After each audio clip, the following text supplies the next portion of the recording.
Oke, kita lanjutkan. Banyak relasi sampai saat ini, apa saja penghargaan yang telah dicapai oleh Koperasi Sinar Harapan?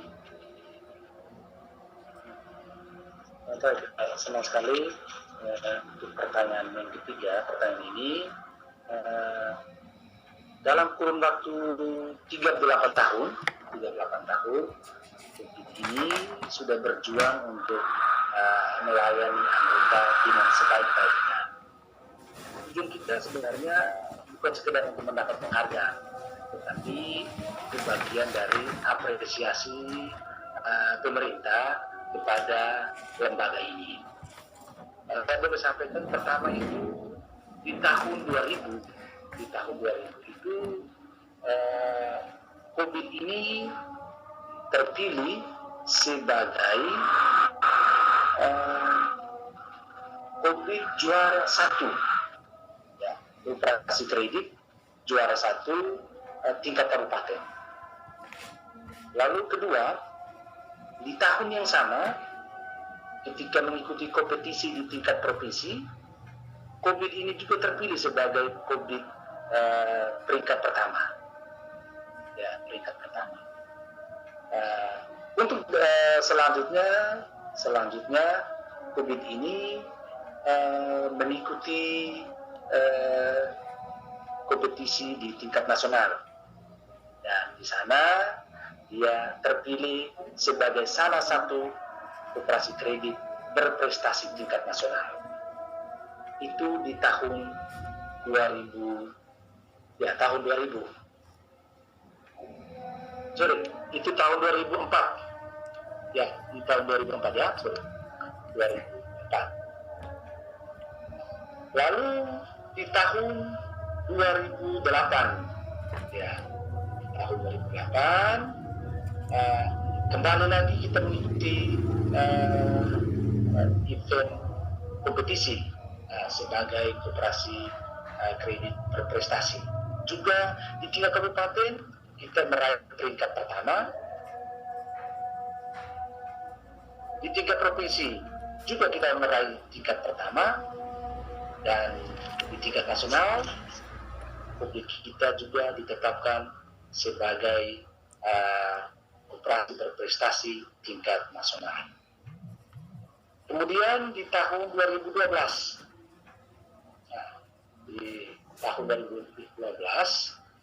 oleh Kementerian Koperasi dan UKM Republik Indonesia, COVID Sinar Harapan ditetapkan sebagai COVID berprestasi dengan kualifikasi A. Ya, dengan kualifikasi A. Itu beberapa penghargaan yang diperoleh oleh COVID ini yang bisa saya sampaikan.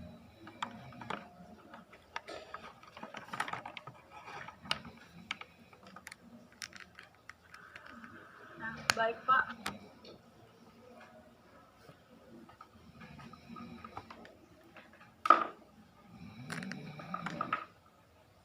Tujuan dari Koperasi Sinar Harapan apa aja ya? Oh ya, tentu sebuah lembaga, apalagi yang namanya koperasi, tentu punya visi, punya misi, dan tujuan.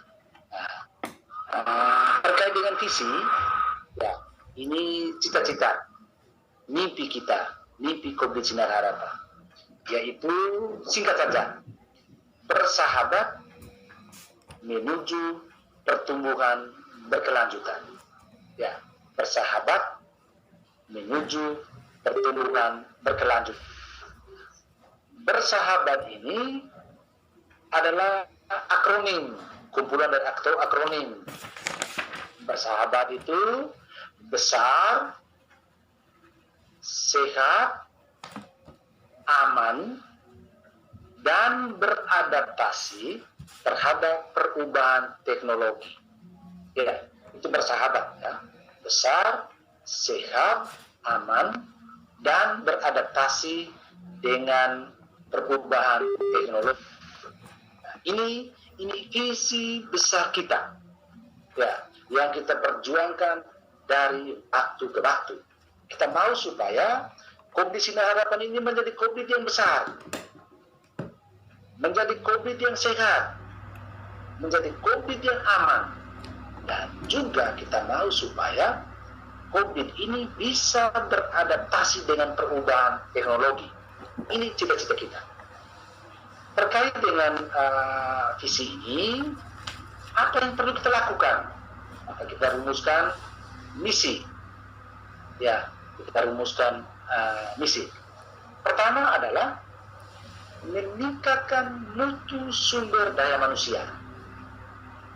Kita tahu bahwa untuk mengelola organisasi butuhkan SDM, ya, SDM yang berkualitas, ya, meningkatkan mutu sumber daya manusia. Ini kita lakukan melalui pelatihan-pelatihan, baik untuk fungsionaris, baik juga untuk anggota. Fungsionaris itu seperti pengurus, pengawas, kemudian manajemen. Ini perlu dilatih supaya memiliki kapasitas, ya, memiliki kapasitas sehingga mereka bisa mengelola koperasi ini dengan baik. Itu misi pertama. Lalu misi kedua adalah meningkatkan swadaya. Ya, meningkatkan swadaya. COVID ini tidak pernah menerima sumbangan dana hibah dari pemerintah. Dia mengandalkan kemandirian anggota.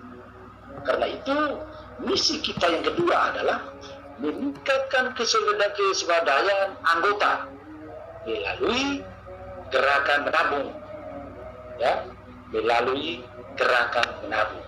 Ini kita lakukan.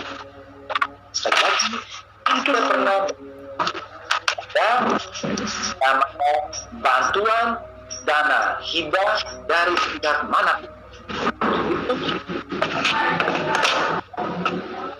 Misi ketiga itu adalah menumbuhkan semangat solidaritas, ya, menumbuhkan semangat solidaritas di antara sesama anggota.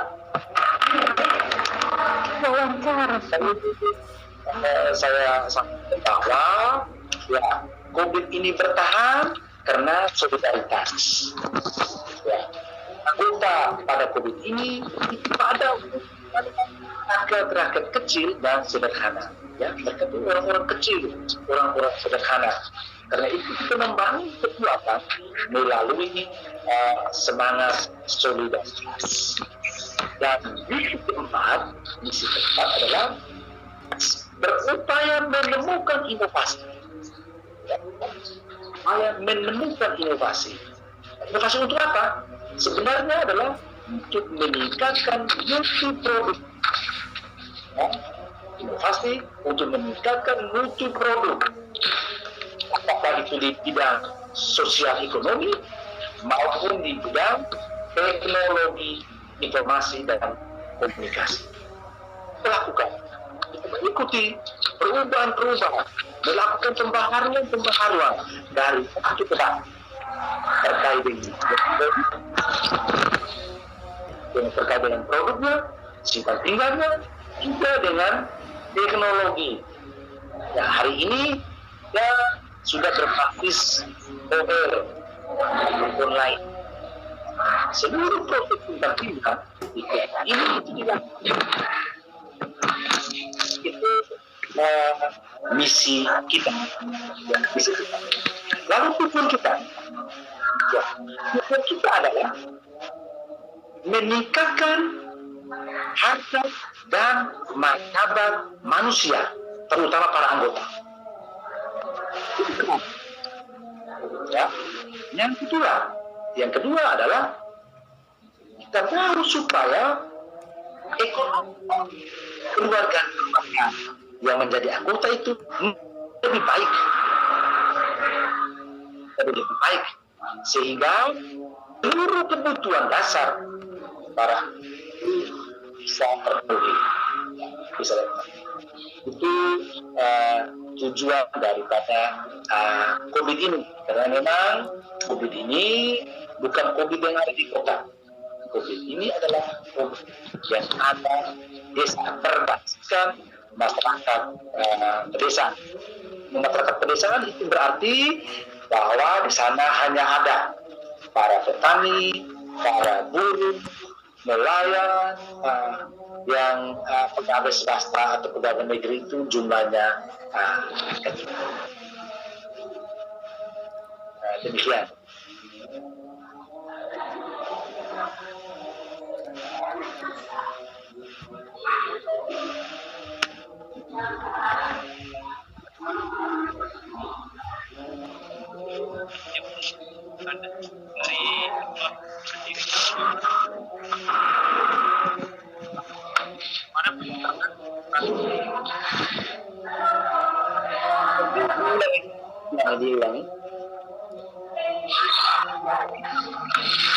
Banyak perkembangan yang dialami oleh bagaimana perkembangan koperasi ini dari awal.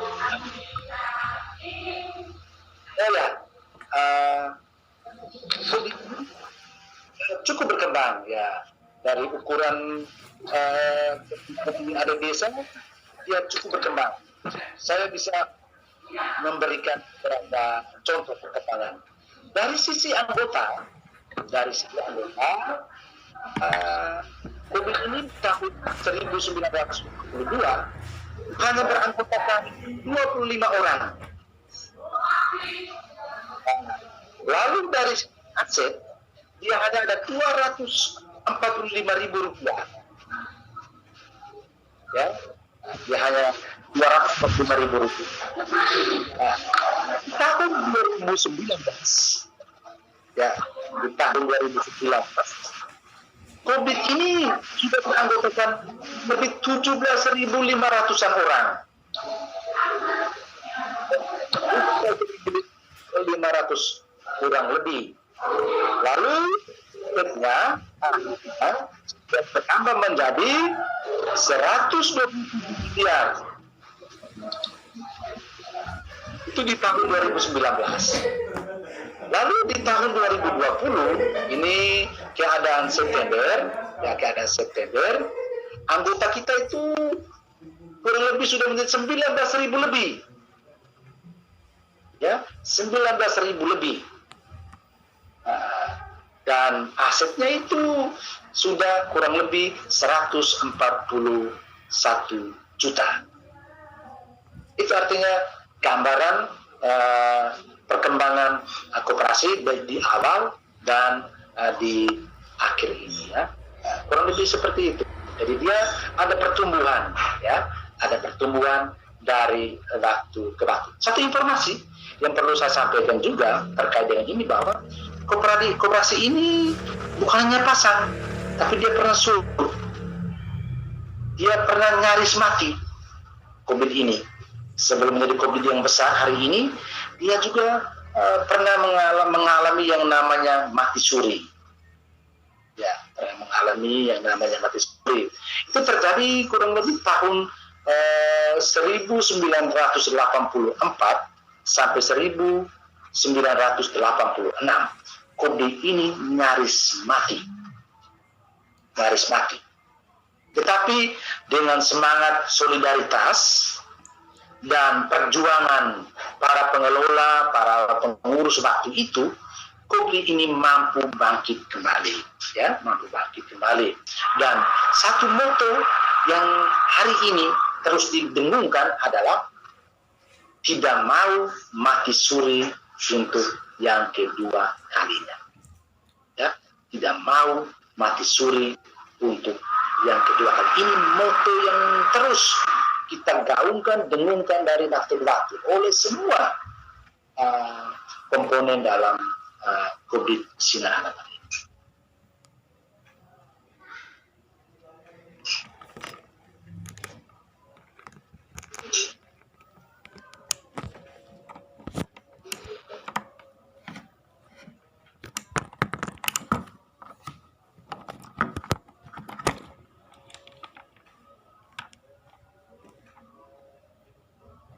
Untuk Untuk pertanyaan selanjutnya, mungkin halangan apa saja yang dihadapi koperasi dalam menjalankan koperasi simpan pinjam? Gak kedengaran. Bentar. Udah jelas? Untuk pertanyaan yang berikutnya, halangan apa saja yang dihadapi koperasi dalam menjalankan koperasi simpan pinjam ini?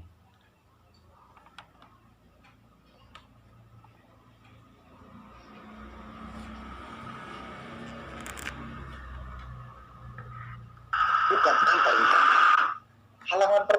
tantangan pertama itu saya bilang tadi, SDM, sumber daya manusia. Bukan persoalan pada jumlahnya, tapi pada kualitasnya. Ya, bukan jumlah orang, tapi kualitas. Ya, kualitas. Terutama SDM manajemen. Ya, SDM manajemen. Kita tahu bahwa untuk menjadi seorang karyawan pada koperasi tidak saja dibutuhkan kecerdasan intelektualnya, tetapi yang dibutuhkan itu adalah integritas, ya, kejujuran. Ini yang masih menjadi perjuangan kita, ya, masih menjadi perjuangan kita. Terkadang terjadi fraud, ya, fraud. Itu karena apa? Karena manajemen kita itu belum memiliki kapasitas yang dibutuhkan. Ini halangan pertama, tantangan yang pertama. Yang kedua, pengembangan sumber daya anggota butuh biaya tinggi. Mau tidak mau, suka tidak suka, hari ini kita perlu mengembangkan sumber daya anggota. COVID ini bisa berhasil kalau anggotanya berhasil. COVID ini akan menjadi besar kalau usaha anggotanya besar. COVID ini akan menjadi koperasi yang COVID yang sehat kalau usaha anggota itu sehat. Ya, karena itu maka pengembangan sumber daya manusia, terutama untuk anggota ini, ya, kita butuh biaya tinggi. Melakukan pendidikan dari waktu ke waktu secara terus-menerus. Nah, lalu yang ketiga, tantangan yang kita hadapi saat ini adalah pembayaran pada pajak yang relatif besar. Ya, yang relatif besar, pajaknya besar. Bayangkan saja, pajak lembaga itu kurang lebih 25%. Ya, 25%. Lalu pajak individu, pajak anggota itu setiap penerimaan SKU itu pajaknya adalah 10%. 10%. Untuk Kopdit Cina Harapan setahun itu bisa membayar pajak kurang lebih 1,3 miliar. Ya, kurang lebih bisa 1,3 miliar. Bayangkan saja uang ini andai kata diberikan kepada anggota, tentu sangat menolong itu, sangat menolong anggota. Hanya karena kewajiban pada negara, kita wajib membayar pajak tadi. Itu tantangan ketiga. Nah, lalu tantangan berikut adalah masuknya beberapa koperasi dari luar daerah. Nah, hari ini koperasi itu bersifat sukarela. Jadi dia punya koperasi dari luar itu cenderung datang melakukan ekspansi di wilayah kita. Nah, ini sebuah kompetisi, ya, sebuah kompetisi. Bagaimana kita memenangkan persaingan di antara COVID yang ada di daerah kita ini. Karena itu tantangan berikut adalah biaya untuk mengembangkan kompetensi para pengurus, pengawas, kemudian manajemen itu juga tinggi. Ya, pengembangan kompetensi supaya COVID ini bisa bersaing dengan COVID lain. Ini beberapa tantangan yang kita hadapi saat ini. Lalu tantangan berikutnya adalah wilayah pengembangan kita cukup besar. COVID ini tidak hanya melakukan ekspansi di Kabupaten Ngada ini, tapi COVID ini sudah meluas menjadi kredit koperasi primer tingkat provinsi. Artinya dia sudah mencakup wilayah satu provinsi. Kita melakukan pengembangan di kabupaten yang lain. Ini tantangan kita hari ini.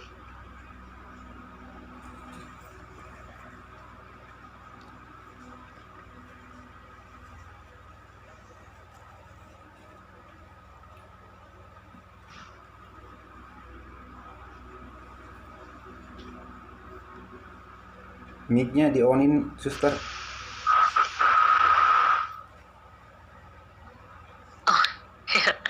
Maaf Pak, tidak kedengaran. Lalu Pak, dengan halangan-halangan yang ada yang Bapak sebutkan tadi, upaya apa saja yang bisa dilakukan oleh pihak koperasi untuk mengatasi kendala yang terjadi?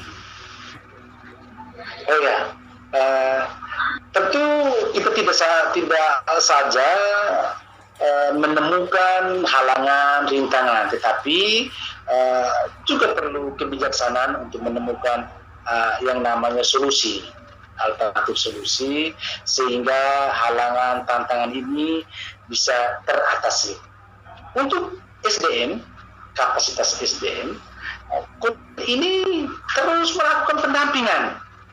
Ya, melakukan pendampingan secara kontinu kepada segenap staf manajemen, pengurus, pengawas, melalui diklat-diklat di tingkat koperasi sekunder. Ya, di koperasi sekunder. Dalam hal ini Puskodik.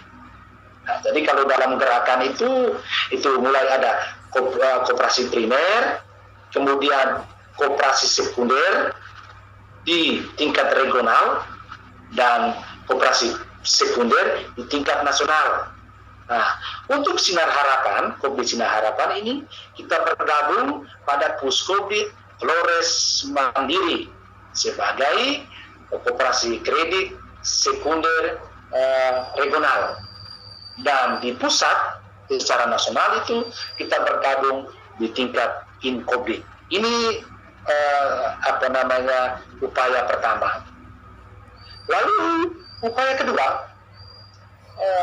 melakukan pendidikan secara terencana dan terprogram, ya, di wilayah-wilayah. Nah, jadi kami punya anggota ini kami bagi dalam kelompok untuk memudahkan koordinasi dan pendampingan. Kita lakukan pembagian kelompok-kelompok. Karena itu kita lakukan pendidikan itu setiap minggu, ya, secara bergilir dari kelompok yang satu ke kelompok yang lain. Kita lakukan pendidikan. Pendidikan ini terkait dengan karakter anggota, ya, lalu terkait dengan produk usaha simpan pinjam, terkait dengan usaha-usaha mikro yang bisa mendukung peningkatan ekonomi keluarga, juga materi-materi yang lain yang kita pandang penting. Itu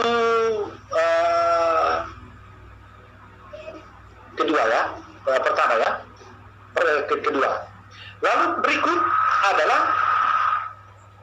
menggunakan biaya untuk membayar pajak yang akhirnya mengurangi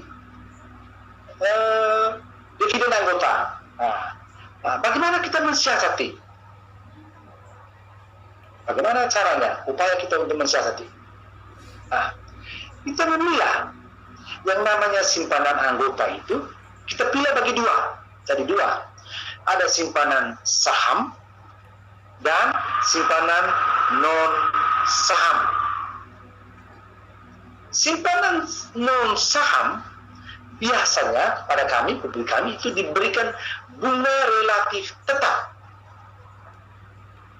Bunga yang kita berikan itu di atas angka inflasi. selalu di atas angka inflasi. Jadi bunga cukup besar. Yang dipungut pajak cukup besar itu adalah pada dividen. Kita mengurangi simpanan saham. Kita mendorong anggota untuk melakukan simpanan non saham. Berikut upaya lain adalah melakukan inovasi produk lembaga. Melakukan inovasi produk lembaga berupa perubahan regulasi, aturan sesuai dengan perkembangan saat ini. Itu yang kita lakukan, sehingga tidak terjadi bahwa aturan itu dari waktu ke waktu tetap sama. Kita coba mengikuti perubahan-perubahan yang terjadi saat ini, sehingga kita bisa memenangkan persaingan kompetisi, apakah di tingkat lokal, regional maupun nasional. Itu upaya-upaya yang kita coba lakukan.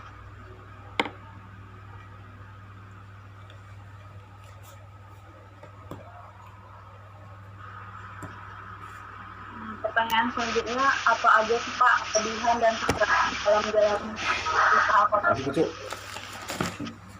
Coba diulangi.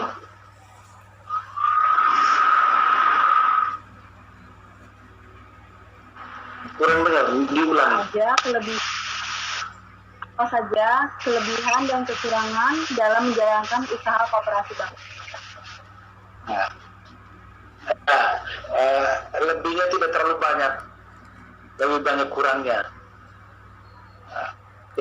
Kalau saya boleh sebut satu dua,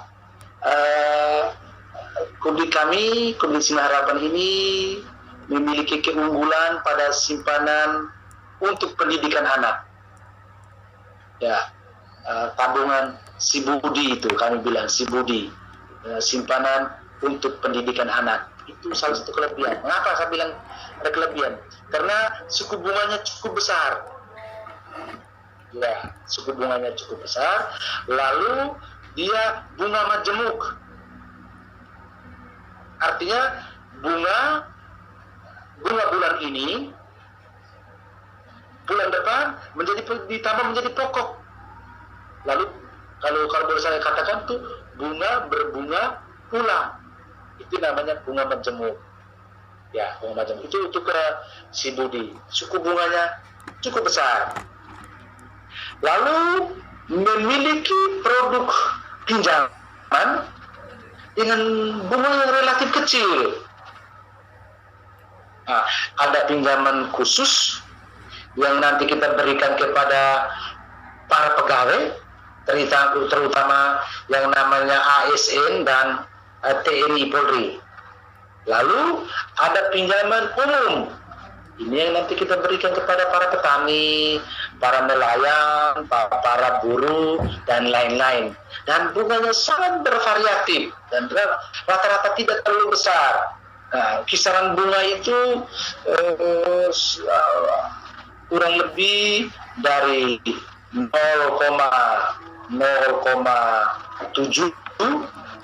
sampai 0,95. Jadi sampai 1% bunga pinjaman. Lalu yang berikut keunggulan yang lain bahwa kami menggunakan sistem pelayanan online. Sistem pelayanan online. Jadi simpan pinjam itu dilakukan secara online. Anggota yang berada di wilayah A bisa melakukan transaksi di wilayah B, dan seterusnya. Jadi sistemnya sudah sangat baik. Lalu yang berikut bahwa kami memiliki kantor-kantor yang relatif tetap. Relatif tetap. Ada kantor. Jadi itulah branding kita yang bisa dipercaya oleh para anggota kita. Lalu kekurangan. Pada COVID ini pertama adalah karena kita mau supaya pelayanan itu maksimal kepada para anggota, maka berdampak kepada pembiayaan yang besar. Ya, biaya operasional itu tidak sedikit. Ya, biaya operasional itu tidak sedikit. Saya boleh sebut salah satu misalnya biaya personalia, gaji para karyawan. Gaji para karyawan itu 1 tahun itu bisa di atas 1,5 miliar sampai 2 miliar. Kita memberi gaji pada mereka. Ini gaji tidak sedikit, gajinya besar. Lalu yang kedua adalah sumber daya untuk melakukan promosi.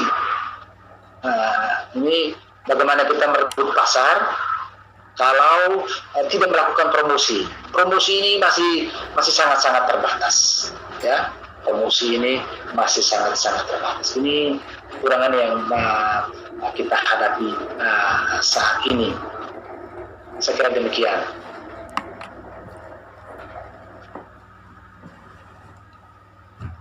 Baik, kita lanjut pertanyaan selanjutnya. Dari mana saja sumber dana koperasi diberikan? Oh ya, seperti yang saya sampaikan tadi bahwa sumber dana pada COVID ini itu 100% itu berasal dari anggota. Nah, jadi kita mau supaya COVID ini bertumbuh, berkembang itu berdasarkan kemandirian anggota. Kita tidak bergantung kepada lembaga lain. Dan kami tetap akan konsisten dengan ini. Ya, kami akan tetap konsisten dengan ini.